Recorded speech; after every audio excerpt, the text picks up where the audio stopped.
오늘 우리가 함께 읽은 이 신명기 32장의 말씀은 모세의 설교라기보다는 바로 모세가 하나님을 향하여 그의 삶을, 그의 마음을 찬양으로 올려드리는 찬양의 가사와도 같은 내용입니다. 본문을 자세히 보면 거의 다가 다자로 이제 끝을 맺고 있습니다. 1절부터 계속해서 절마다 끝부분을 보시면 들을지어다, 담비로다, 돌릴지어다, 정직하시도다, 종류로다, 세우셨도다, 이렇게 해서 32장 전체가 하나님을 찬양하는 노래의 가사, 노래의 시로 그렇게 기록이 되어 있습니다. 일반적으로 우리가 시를 보면 운율이 있지 않습니까? 그래서 일정한 박자와 형태를 가지고 시를 짓는 것처럼 지금 모세는 하나님 앞에 그와 같은 일정한 하나님을 향한 그 마음을 가지고 하나님 앞에 자신의 신앙과 자신의 믿음을 고백하고 있습니다.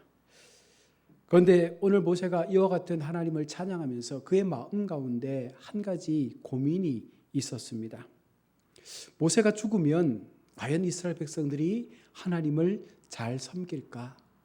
모세가 이 땅에서의 모든 삶을 마치고 하나님께로 돌아갔을 때 남은 이 백성들이 하나님 앞에 어떤 마음으로 그 신앙을 지키며 살아갈까?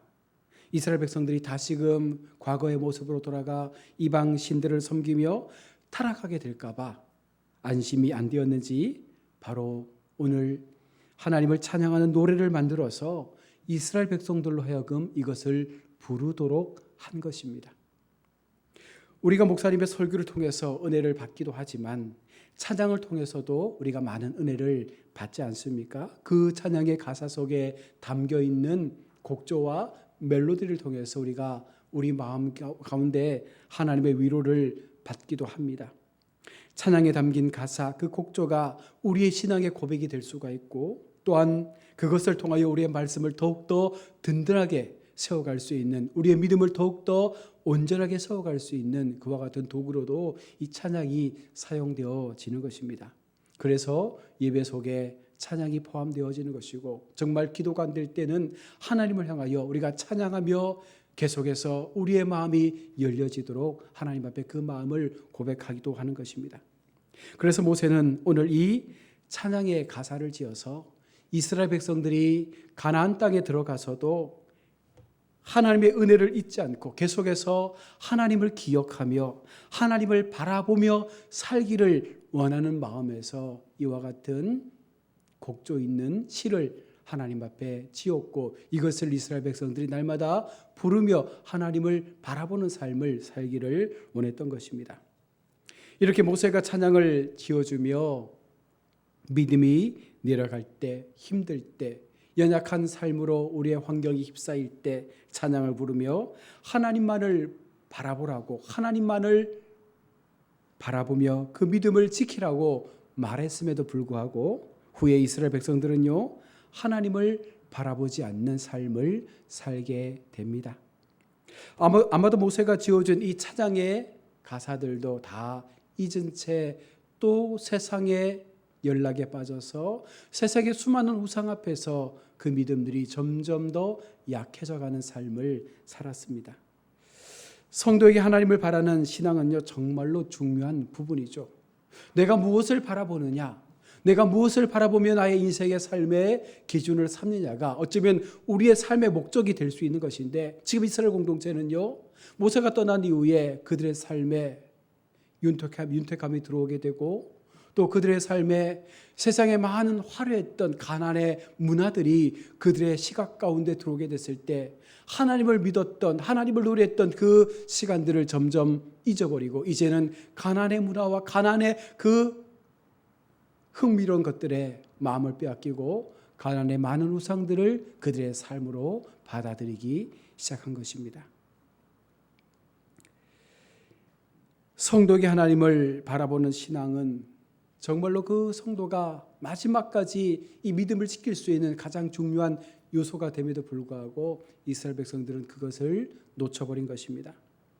이토록 하나님을 바라보는 삶이 너무나도 중요한데 우리는 잘 바라보지 않고 살고 있습니다. 어쩌면 저와 여러분들도 지금 신앙생활 속에 살아가지만 한편에서는 세상에서 주는 즐거움과 세상에서 주는 여러 가지 많은 우리의 삶에 도움을 주는 것들에 더 많은 관심을 갖고 살아갈 수 있습니다. 우리는 얼마나 하나님을 찬양하며 살아가고 있습니까? 얼마나 하나님을 바라보는 믿음 속에 하나님이 주시는 그 삶의 가치를 의지하며 살아가고 있습니까? 21세기 복음주의의 거장이었던 마틴 로이드 존슨 목사님은 하나님을 바라보는 삶에 대해서 몇 가지로 우리 가운데 교훈을 했습니다. 먼저 하나님을 바라보는 삶이란 삶의 목표가 다른 삶이다라고 말씀을 했습니다. 세상 사람들은 돈과 명예와 사회적 신분과 그 지위를 얻는 것을 목표로 삼습니다. 그러나 참된 그리스도인들은요, 하나님의 뜻을 발견하고 그 말씀의 계명을 지키는 것, 다시 말해서 하나님의 일에 우리의 삶의 목표를 두고 그것을 추구하며 그것이 가장 우리의 삶의 우선순위가 된다라는 그 마음으로 살아가는 것이죠. 성도가 하나님의 뜻과 주님의 계명의 말씀을 지킨다는 것은요, 어떤 것보다도 성도가 가져야 될 가장 중요한 우리의 삶의 목적이 될 수 있음을 오늘 성경은 말씀을 하고 있는 것입니다. 우리가 하나님의 뜻을 쫓을 때, 우리가 하나님의 그 목적된 삶을 살아갈 때 하나님은요, 다양한 방법으로 우리의 인생 걸음들을 지키시고 우리의 인생의 모든 삶을 보호해 주실 것을 말씀했습니다. 때로 훈련시키시기도 하시고 그 훈련 속에서 우리가 지치고 낭망할 때에 하나님께서는 그 하나님의 거룩한 날개로 우리를 품으셔서 우리를 업으시고 다시금 우리가 도약할 수 있는 삶으로 그 걸음들을 이끌어 내신다는 것입니다. 중요한 것은 우리가 얼마나 하나님의 말씀 앞에서 하나님의 뜻을 쫓으며, 여러분, 내 삶의 목표가 다르다라는 그와 같은 구별된 신앙의 모습을 통해서 나는 오직 하나님의 뜻과 하나님의 방법과 하나님의 말씀대로 이 신앙의 삶을 지키며 살겠습니다. 이 고백이 있을 때 우리는 하나님을 더욱더 바라볼 수가 있는 것입니다. 두 번째, 하나님을 바라보는 삶이란 세상을 바라보는 관점이 틀리다라고 고백하는 것이죠. 세상 사람들은요, 세상이 전부라고 말하지 않습니까? 세상에서 얻어지는 그 모든 것들이 내 삶을 살아갈 수 있는 전부라고 믿으며 살아갑니다. 그래서 이 세상에서 모든 것을 얻고 그것을 누리며 사는 것이 가장 행복하다라고 말합니다. 물론 그럴 수 있겠죠. 세상에서 가난한 것보다는 누리며 사는 것이 행복할 수 있습니다. 세상에서 외롭게 사는 것보다는 많은 사람들과 어울려 그렇게 사는 것이 행복할 수 있을 것입니다. 그러나 여러분, 더욱더 중요한 것은 참된 그리스도인들에게 있어서 이 세상은요, 영원한 나라가 아니다라는 그와 같은 마음을 가지고 살아가기 때문에 이 나라에서 얻는 것이 참 은혜가 아니라 영원한 하나님 나라의 복을 누리며 사는 것이 진정한 우리가 복의 통로의 삶을 사는 것임을 성경은 말씀합니다. 성도의 가치관은요, 세상의 가치관과 전혀 다른 관점으로 우리는 그것을 바라보게 되는 것이죠. 왜 그렇습니까? 세상을 보는 의미와 목적과 결과가 너무나 다르기 때문에 그래요. 우리가 세상의 가치관으로 삶을 바라보게 되면 물질, 권력, 힘, 즐거움, 기쁨, 행복함, 여러 가지 많은 세상 사람들이 추구하는 그런 한정된 기준 속에서 그것을 바라보며 그것을 얻는 것이 기쁨이라 말하지만, 하나님의 관점, 하나님의 세계관으로 세상을 바라보게 될 때에 나그네 인생, 여기에 더 이상 희망이 없음을 기억하며 잠시 몸을 100년 정도 살아갈 그 인생 속에서 과연 우리가 이 나라가 아닌 하나님이 우리 가운데 영원토록 허락하신 그 천국에서의 삶을 기억하며 우리의 삶을 하나님께 맡기는 이와 같은 성경적 가치관이 우리 속에 있을 때 세상에서의 삶은 나와 다르다는 것을 고백할 수가 있는 것입니다. 내가 아닌 하나님의 강함을 믿고 의지할 때, 여러분, 우리 속에 하나님을 온전함으로 바라보며 그 믿음을 고백할 수 있을 때, 여러분, 세상을 보는 관점이 달라질 수가 있는 것입니다.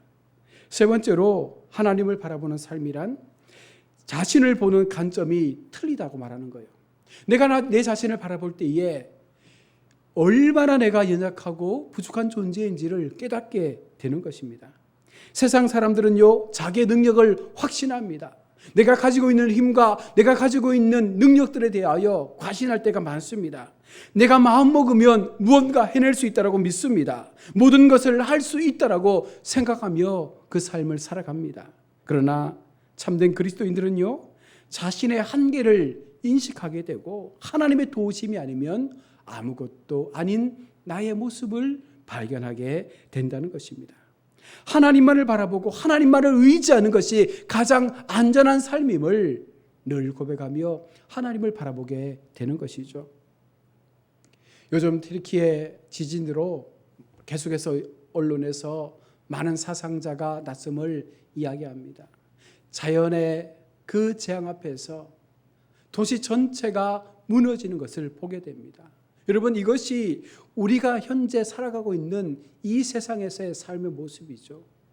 동아시아 지진 이후로 가장 큰 피해를 준 지진이라고 합니다. 앞으로 10년 후에 20년 후에 더 큰 지진이 계속해서 다가올 것이라고 예측하며 보도를 하고 있습니다. 이곳은 무너질 장막입니다. 이 땅은 어느 순간 없어질 장막이죠. 여러분, 그것을 우리가 기억하며 우리의 힘으로 뭔가 될 것처럼 생각하지 마십시오. 우리의 힘으로 무언가 바꿀 수 있을 것처럼 여러분 생각하지 마십시오. 아무리 과학이 발달하고 아무리 문명이 발달해도 자연의 재앙 앞에서는요, 그 모든 것들이 잿더미처럼 사라지게 되는 것이 지금 우리가 살고 있는 현재의 모습이라는 것입니다. 오늘 이스라엘 백성은요, 가나안 땅에 들어가기 전 바로 요단강 앞에서 모압 평지에 진을 치고 있는 상태입니다. 이제 조금 있으면 미지의 세계인 가나안 땅에 들어가게 됩니다. 젖과 꿀이 흐르는 땅이지만 사실 들어가서 해야 할 일들이 너무나도 많이 그들 앞에 놓여 있습니다. 먼저 가나안에 살고 있는 7 족속과 싸워서 그 모든 족속을 다 그 땅에서 쫓아내야 합니다. 그리고 그곳에 성전을 지어야 하고 예배를 회복해야 합니다. 곳곳에 있는 많은 우상들을 다 혁파하고 오직 하나님만을 바라보는 신앙의 모습으로 그 민족이 서갈 수 있도록 그렇게 노력해야 합니다. 그렇게 하지 않으면 그것들이 너희에게 올무가 되어 계속해서 괴롭힐 것이다. 그러니 이것들을 반드시 해야 된다라고 모세는 이스라엘 백성들에게 가나안에 들어가기 전 계속해서 경고하고 있는 것입니다. 너희가 이 말씀을 기억하지 못하면, 너희가 이 마음으로 그 땅에 들어가지 못하면, 너희가 하나님의 말씀대로 이 모든 것들을 준행하여 지키지 않으면 결국은 너희가 버리지 못했던 그 우상들이 너희의 올무가 되어져서 너희의 발목을 잡을 것이고 너희가 얻을 수 있는 모든 하나님의 복으로부터 더 이상 그것을 누리지 못하는 삶을 살게 할 것이다라고 말씀을 하고 있습니다. 바꿔 말하면 우리가 예수님을 믿고 영접하면 그리스도인으로서 반드시 해야 될 우리의 삶의 사역들이 있습니다.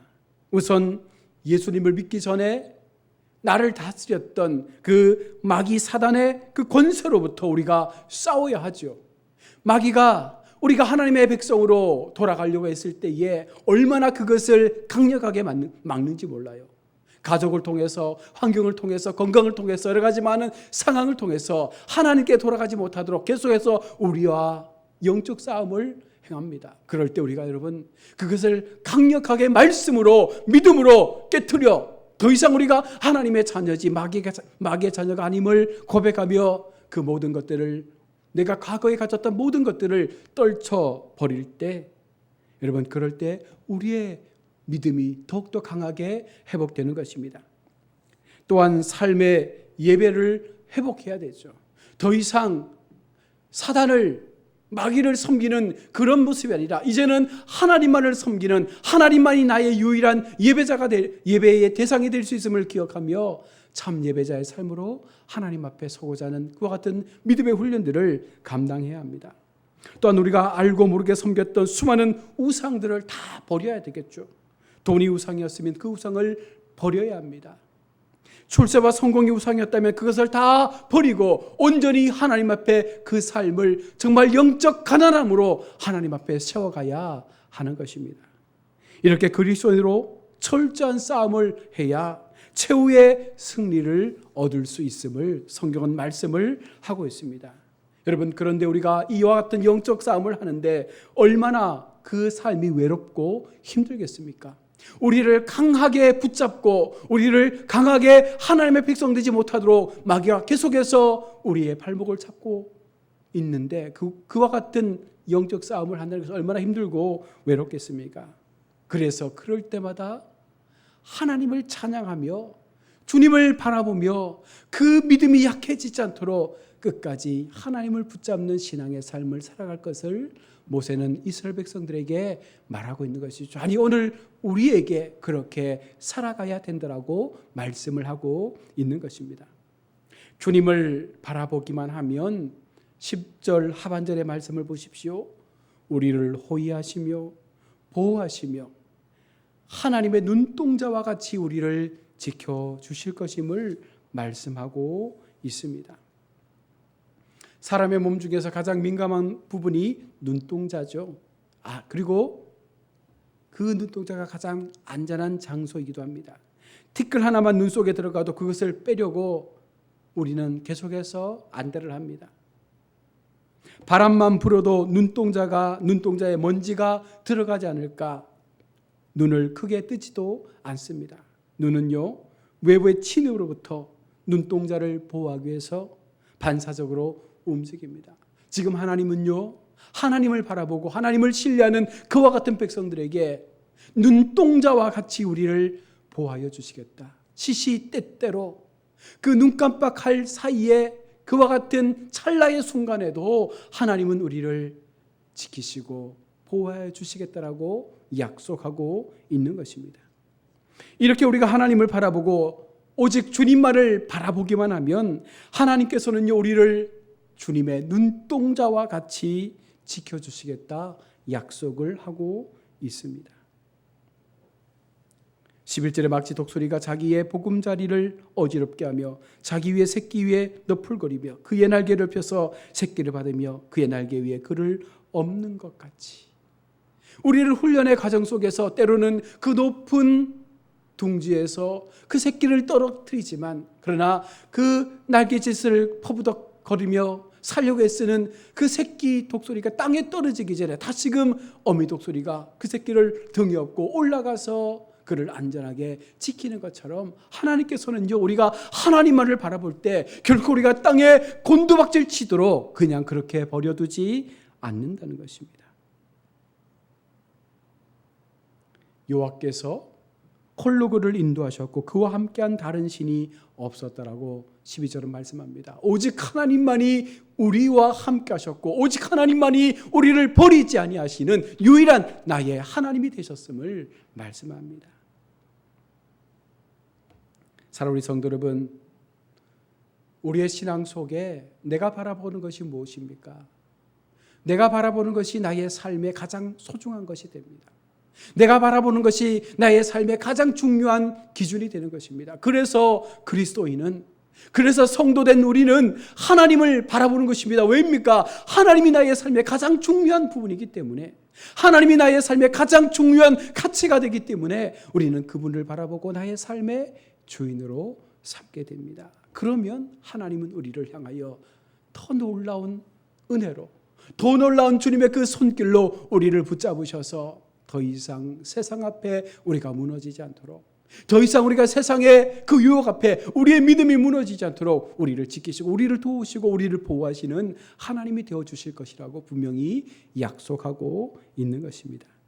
사랑하는 우리 성도 여러분, 오늘 이 하루 또 우리에게 주어진 이 한 주간 삶의 모든 시간 속에 오직 주님만을 바라보시는 그와 같은 믿음으로 힘들 때나 어려울 때나 하나님을 찬양하며 찬송 가운데 역사하시는 하나님의 그 놀라운 긍휼의 은혜를 우리가 기억하면서 날마다 우리의 믿음이 하나님 앞에 담대하게 세워져 갈 수 있기를 원합니다. 그리고 주님의 눈동자에 거하시는 여러분이 되어져서 어느 순간에도 우리를 도우시고 지키시는 그 짧은 찰나의 순간에도, 그 위기의 순간에도 우리를 기억하시며 우리를 붙잡고 계시는 그 하나님의 능력의 손길 안에 우리가 끝까지 세워져서 이 땅에 내게 주신 이 모든 믿음의 경주를 마지막까지 달려감으로 우리 모두가 천국에서의 그 소망 속에서 하나님을 만나며 하나님과 함께 영원토록 기쁨의 찬양 부르며 그 삶을 마칠 수 있는 우리 모든 성도님들 다 될 수 있기를 주님의 이름으로 축원합니다. 아멘. 기도하겠습니다.